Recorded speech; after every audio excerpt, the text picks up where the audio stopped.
Now you can imagine all the power in the universe. The Masters of the Universe collection. 23 pieces, each sold separately. There's He-Man and these heroic action figures. Skeletor and the Warriors of Evil, and 4 fighting creatures. Castle Grayskull, Point Dread, and the Talon Fighter. You put them together. And battle machines like the Attack Track, batteries not included. What would you do with all the power in the universe? He-Man, Skeletor, and all other items from the Masters of the Universe collection, each sold separately. From Mattel. This toy comes with something that can really open up a kid's imagination. Its own legend. He-Man! Skeletor is his enemy. It's the Masters of the Universe collection. And for my kids, the legend begins here with Castle Grayskull. It holds the powers of the universe. He-Man, Skeletor has captured Castle Grayskull. We must stop his evil power. To Grayskull! Defeat He-Man's forces, but leave him to me. Here I am, Skeletor. He-Man! Skeletor is getting away! But Castle Grayskull is safe with us. Nothing's safe while Skeletor is out there.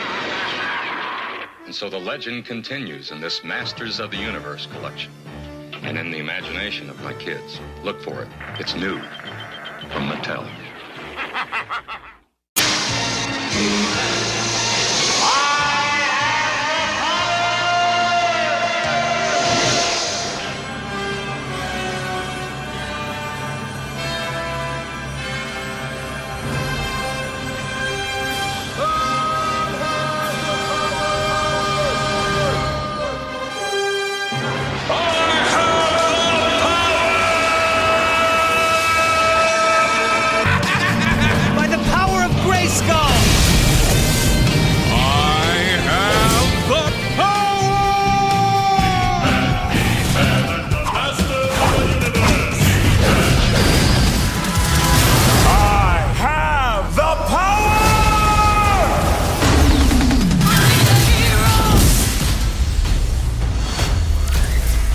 Power of Grayskull.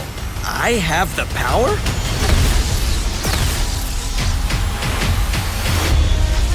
I have the power!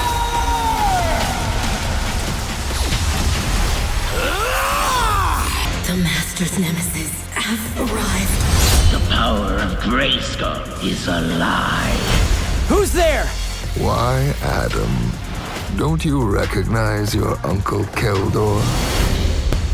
Like a story of old.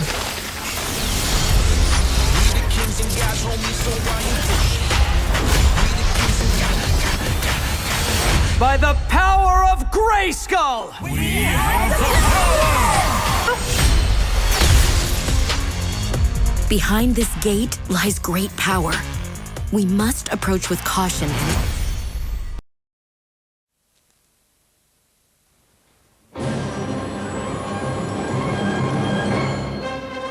Based on a modern legend, complete with heroes, warriors, and villains. Stop him! Masters of the Universe, the motion picture, required the talents of hundreds of artists, technicians, and performers.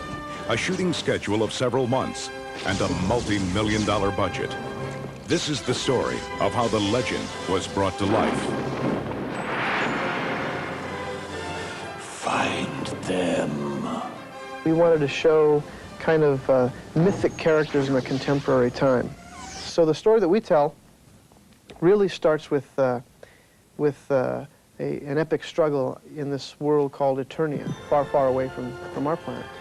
One of the greatest challenges for the filmmakers was creating an alien world and its inhabitants, including the most powerful man in the universe, He-Man, portrayed by Dolph Lundgren, Sylvester Stallone's co-star from Rocky IV. Basically, when we first met Dolph, he is He-Man. You know, he smiles and he has charm and charisma and all those things that make him a friendly person. He-Man is the hero of the 80s. He's a very clean hero, a very kind of an old-fashioned good guy who's not excessively violent.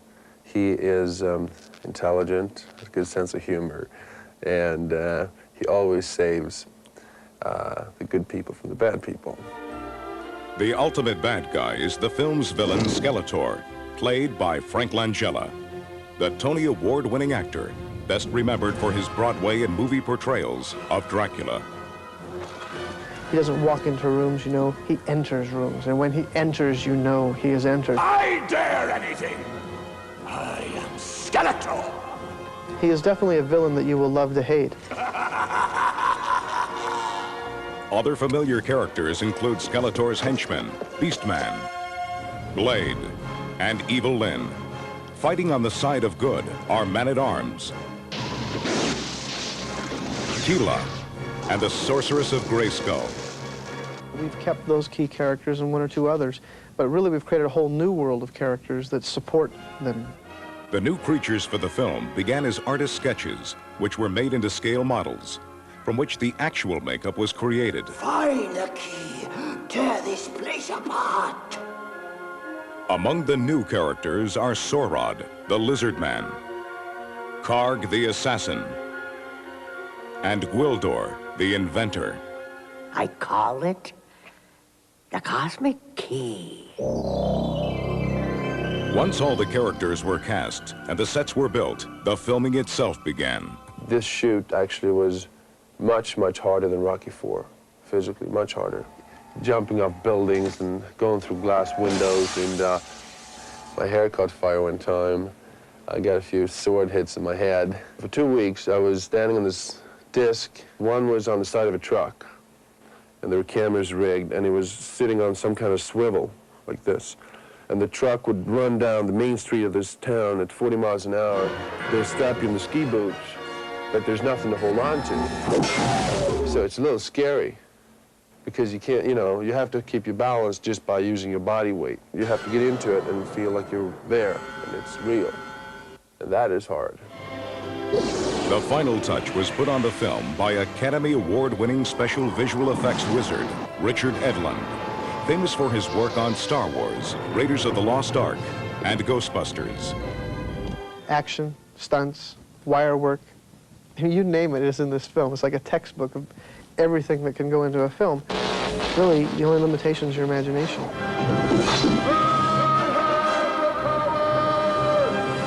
Let this be our final battle!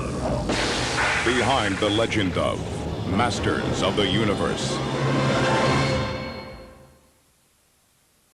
The fact that most people don't know is that when we started this picture, I didn't know it, but I found out very quickly. We had a studio that was going out of business. We had a toy company that had just lost $400 million on the He-Man toy line, and we didn't know that either. And so we had two very desperate entities hoping that this picture was going to solve all of their problems. And I had to direct this picture under the most extreme circumstances you could imagine. Every day was a crisis of some kind. And some of those crises were even, we're shutting you down today, this movie's over. And I kept saying, it's not over, we're gonna keep going. Somehow we're gonna get through this, and we did. From a distant galaxy, they have come to Earth. Dolph Lundgren as He-Man, Frank Langella as Skeletor. Only they have the powers to be Masters of the Universe. Live the adventure. About 1986, we started to develop a live-action movie. My group, me, an executive by the name of John Weems, went around and talked to a bunch of studios. Universal Studios was interested. And then Canon came to us and made an offer and a deal that we felt was the right thing to do at the right time. And Canon worked out this deal with Mattel. The deal was that Canon would put up half the money and Mattel would put up half the money. And Canon told Mattel, okay, you put up the first half. So Mattel put up the first half, and we very quickly burned through that money. And so Mattel said, okay, you know, time for you to kick in the second half. And Canon said, no.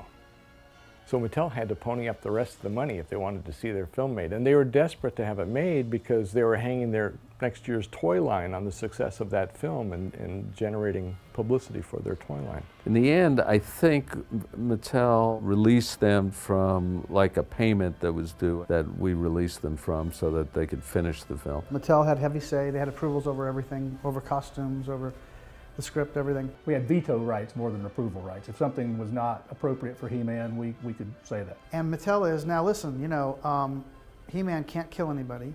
He-Man can't really hurt anyone, not really. He-Man, it's like, okay guys, like we're making an action movie with an action hero. This is live action films, not cartoons. So, so one of the reasons we created these generic, everyone said, oh, they copied Star Wars. No, we created generic robot warriors so that He-Man could smash and fight and blast them, because he couldn't actually do that to anyone living, because that would have been a no-no. At the start of production, He-Man was at his peak. By the time we were about halfway through the movie, the decline had started in the toy sale, big time. It had just suddenly dropped. And I'll never forget, I'm not going to tell you the executives' names, but I got this call one day, and I had said in an earlier conversation with them, guys, go see what action movies are right now. You want to do an action movie, He-Man's got to kick some ass. He's got to really be up there. We've got to see him battling, blasting guys, and and so I got a call one day. They said, we have to meet with you right away. They came down the set, and they pulled me in a room. They go, toy sales are down. Everything's on this movie. You got to just. And I said, well, we're doing the best we can. But we're also trying to obey all these rules. And one of them goes, we don't care what you do. We don't care what you do. Have him kill people. Have him blood, guts, gore, sex. Do whatever you have to. Just make sure this movie's a hit. It was a low-ball budget for us, so we didn't have that much money to work with. We had gone on a location scout. It was up in Idaho, this awful lava pit, extraterrestrial looking place with all kinds of caves and lava rock formations and everything. They ran out of money, so we wound up shooting at Vasquez Rocks. Everybody knows the location so well because they've seen it in so many movies.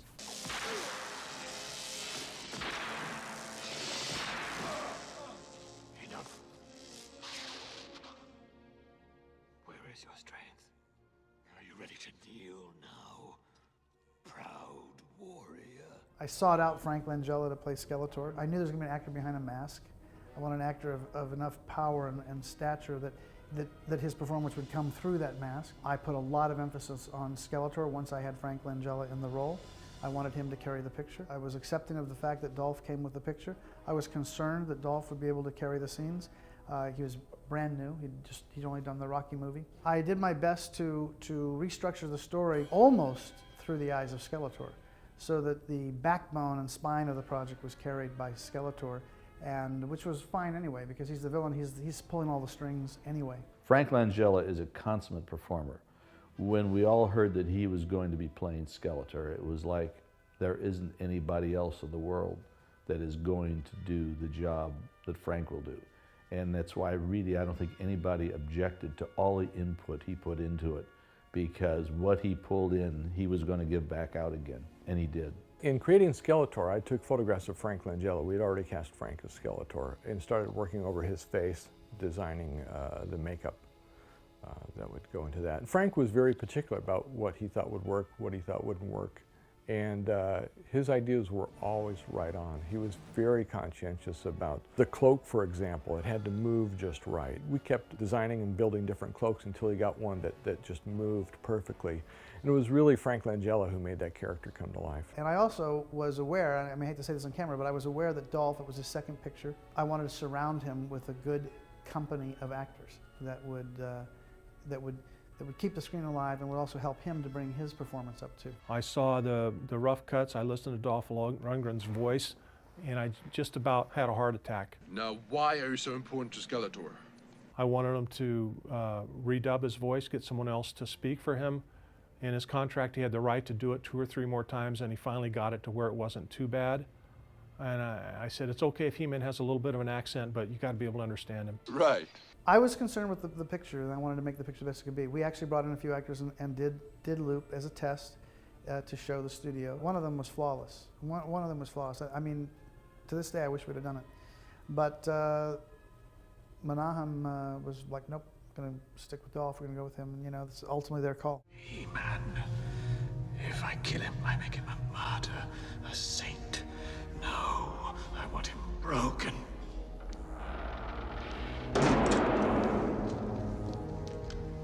One of the reviewers pointed out that the villains, meaning Meg and Frank, to some degree were more compelling characters, that you were more interested in them than the heroes. And to some degree it was true, because they both gave great performances, and we gave them some great lines. We gave them some great scenes. Oh my God, Kevin, you all right? He's bleeding. What happened? The other interesting casting choice was, we were looking for the lead girl, and we got introduced to Courtney Cox, and Courtney Cox had just done the Springsteen video. In fact, that was how she was. This is the girl who's in the Springsteen video. That's how it was told. This is the girl in the Springsteen video. You got to see her. She was good, but I just didn't feel she fit the part because she had actually done what a lot of actresses do. She put on a lot of makeup. She wanted to look very sexy, but this role was more of an all-American girl. And my casting director actually was the one who said, I want to bring her back in one more time. I want you to look at her one more time. So I have to give credit to her as well, Vicki Thomas. So Vicki said, let me bring her back in. And she called Courtney and said, ditch the makeup, come in jeans, just be yourself. Courtney came in the next day in jeans, no makeup, as herself. We got along great. She had such a great personality, and she was beautiful. And she just nailed it that day. And I knew right then, okay, she's the one. Told Vicki, I said, you're right, I'm glad you brought her in again. She was a fine, but she had great natural ability, and I think she did a great job. Frank did a great job. Very happy with the cast overall. It was an extraordinary time to be working for Canon. You have to understand that at this point in time, the most films that any of the major studios had in production was Warner Brothers, and they had 6 films in production.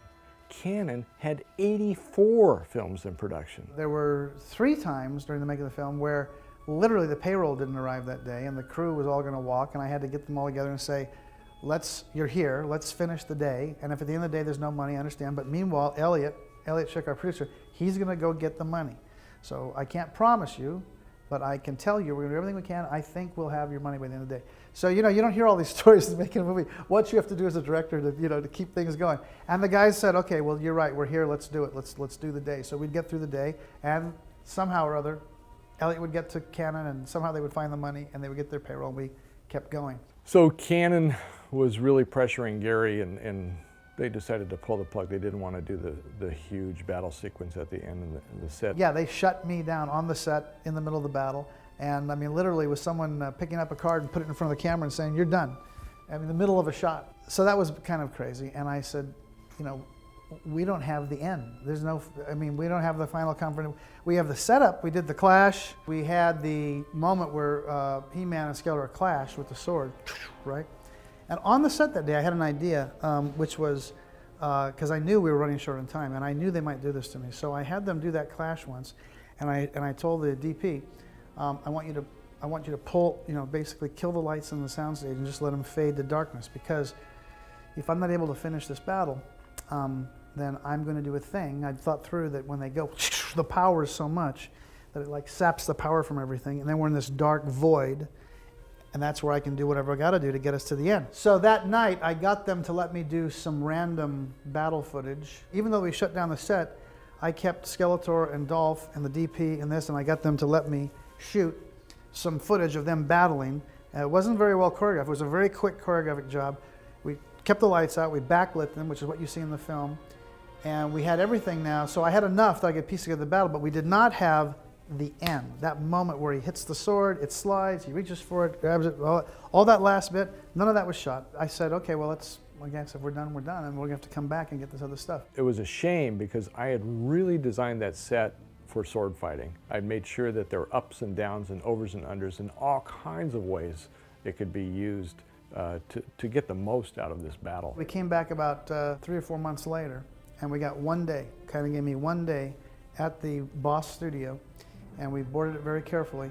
And every single shot, every cut, every close-up, everything you see there was all done in one day, and we got it, and we were able to put the ending on the movie. It was very, very, very touch and go. And at one point, the Canon guys, Golan Globus said, well, it doesn't matter. It doesn't matter. We're just, they'll fight. They'll just fight, and then we'll fade out. It's like, you can't fade out.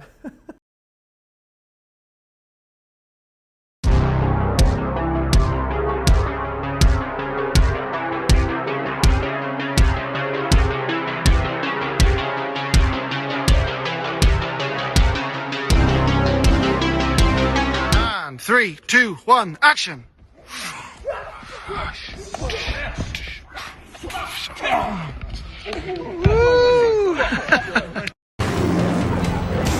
Not long ago, when times were simpler, this was a healthy breakfast. This was a powerful workout. And this was a hero. Perhaps now more than ever, we need that kind of hero again. All that stuff that only exists in legends and bedtime stories. Talking tigers, spaceships, and magic swords that can make a man as mighty as a god. Where I come from, that stuff is real.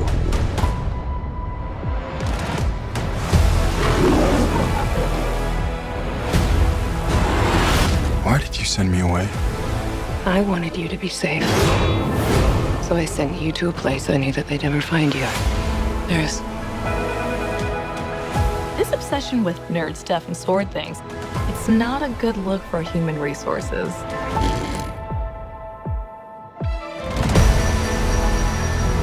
I know it sounds crazy, but that sword is gonna show me the way home.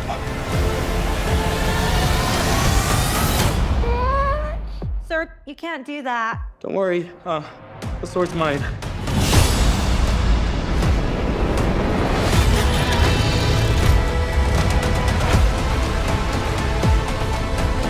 Hang on, it's about to get weird.